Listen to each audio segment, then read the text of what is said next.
bankers can get trillions of pounds to bail them out, it's going to be the health service, schools, and other public services that are expected to pay the price of that. And I don't think that's right, and I don't think that's fair. And I think people have to stand up, ordinary working people, and say, we've got to take the money off the bankers, we've got to take the money off the rich. They have lots of money, and then we can easily afford the services that we want.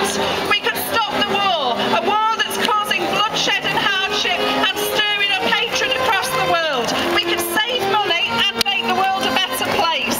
It's those sort of things that I think need to be in this election.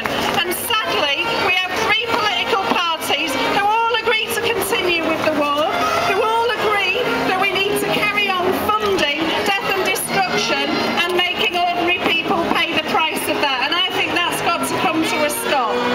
The world is a dangerous place, but it's a dangerous place because of big business.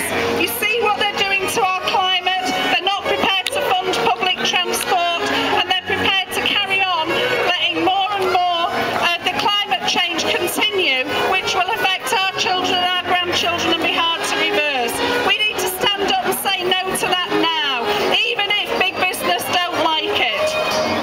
And lastly, I just want to say that it's about time that people stood up who were ordinary people.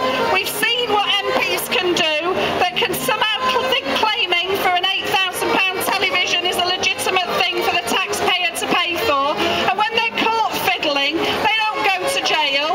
There's one rule for us and one rule for them. If you're on the dole and you fiddle £5, you get taken to court. If you're an MP and you fiddle 50,000, then somehow you get let off. That's not right, and that's got to stop. We want ordinary people in Parliament, and we want to organise, because after the election there will be cuts, and we want to make sure that